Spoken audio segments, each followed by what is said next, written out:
What's up, my resin monkey? In this video, I'll be showing you how I painted this monster of a figure.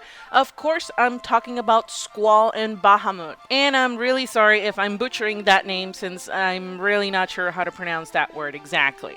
This was the first time I had the opportunity of painting a dragon-like figure. So it's really cool because it has a lot of detail that I can take advantage of as far as painting effects. So let's get it on! Since he does have a ton of detail, it's very tricky and a little complicated to preserve all these details since you tend to send off the seam lines. And by doing that, you will flatten those details. This cast in particular had some problem areas in the mouth. Some of the teeth had air bubbles, so they needed to have some root canal putty treatment. The body does have some sort of graininess when you touch it. That's not actually part of the design, so I'll need to remove them. There are also some resin bumps that will need to be removed. This is an example of the seam lines that I'll be removing from the entire body. Not very visible, but it's still noticeable. Squall's face is kinda weird. It looks like he has his left cheek and it's somehow sunken into the coat. So I'll be correcting that. Even though Bahamut's details are really nice, I have to say that Squall's sculpt is really ugly, in my personal opinion. This area right here, you can notice how the hair pretty much mixes in with the ear, so that will need to be refined. The body in general has this roughness that is part of the sculpture, but I don't like that at all. So I'll be smoothing out all the areas like this one, especially because they also have some graininess on the surface. The sword does need some heat bending to be able to make it straight again, so I'll be doing that later on. This area on Bahamut's head needs some resculpting. This is the part where the mold connected and it left a ridge that doesn't look natural at all. It will also need some detail resculpting to blend it in with the rest of the details in the head. Same goes for the horns. It does have substantial amount of detail near to where the seam lines are, so I'll need to be very careful when correcting those imperfections. Alright, so less talking and more action. Right now, I'm just applying putty to the top of his head to correct that ridge and blend it well. I like to use sculpting tools so that I can minimize the amount of work after the putty hardens. This is sanding and of course removing more detail when sanding.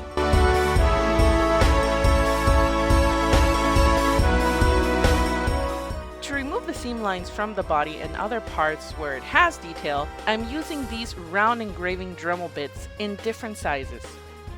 I thought that it would help a lot in just using this to focus on the very small areas that need correction and won't need to use any sandpaper later on. These engraving bits are super useful for resculpting details missing in the pieces.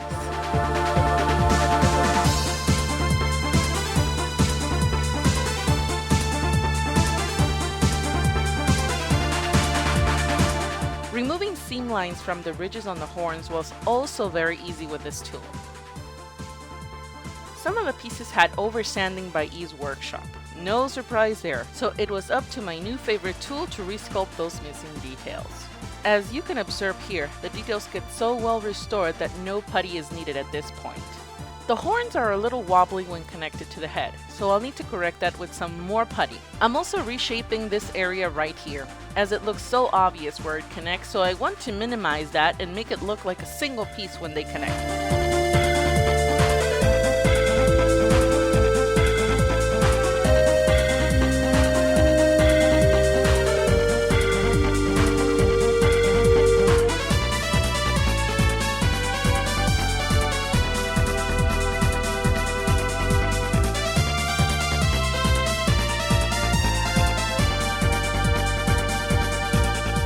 And there it is, an almost not so obvious connection. Squall also had his face reconstruction surgery. Went pretty well. That sunken look is now fixed. It's just a matter of painting him so you won't see those corrections.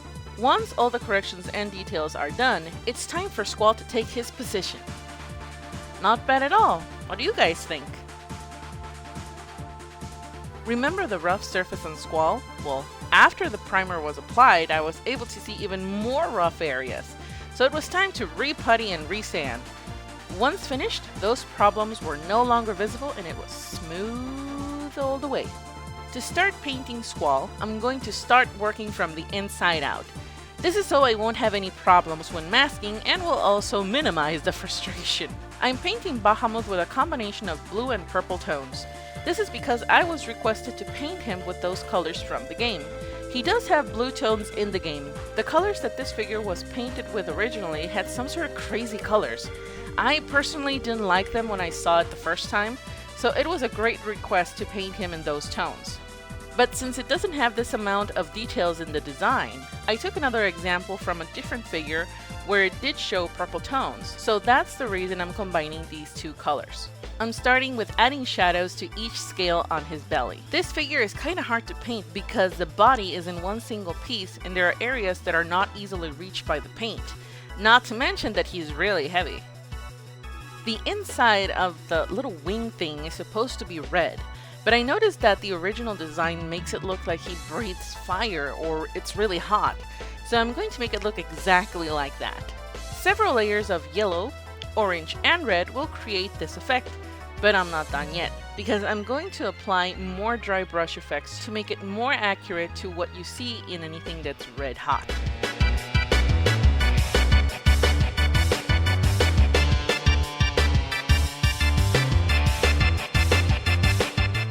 The next step I'm doing is adding some washes to the neck I painted earlier. This is so the details on the scales can be more visible. Using washes is pretty much playing the waiting game. You need to leave it to dry on its own so that the paint won't spill on the sides when you're using a hairdryer, for example. The details are now standing out a lot better than before, but I'm not done there. I'm going to do some more dry brushing to give it several tones of shadows in this area of the neck. After it's done, I'll seal it up again and then continue working onwards to the next area of the body.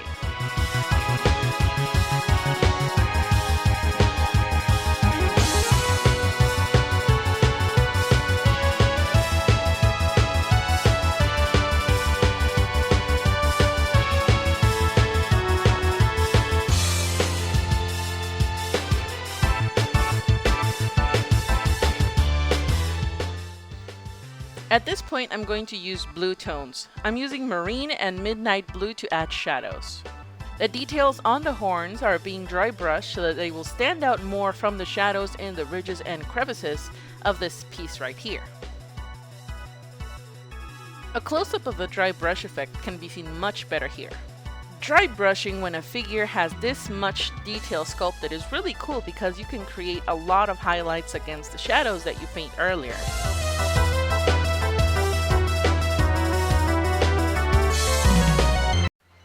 Now to add some purple tones to the body.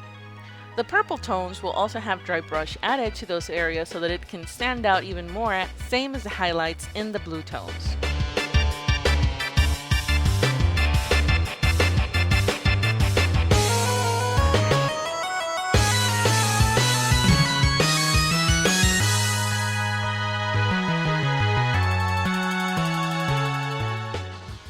Painting the mouth is very complicated because I needed to paint in very unreachable areas inside.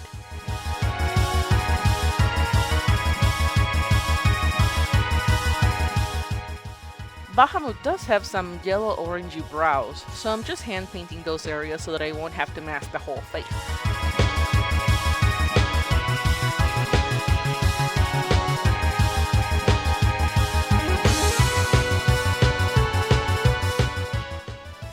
The claw from the wing does show like it's made of metal or looks metallic when you see it in-game, and also the other figure I took as an example before had the same effect, so I'm doing the same thing here.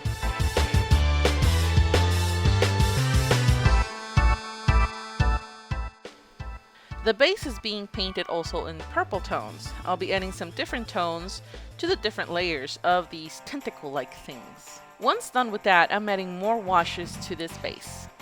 It looks pretty good so far, very satisfied with the tones, and I got the green light from my customer to continue with the painting.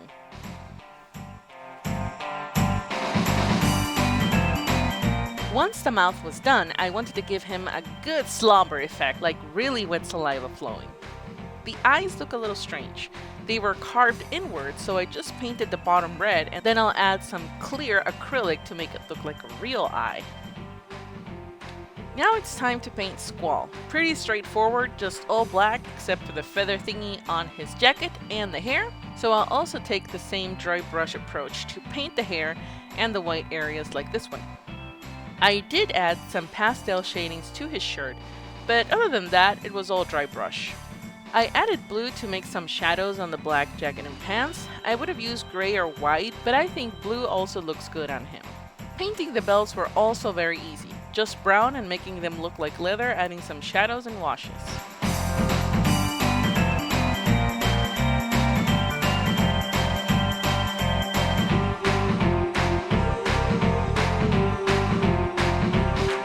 So now that the painting is done, let me show you how it all came together.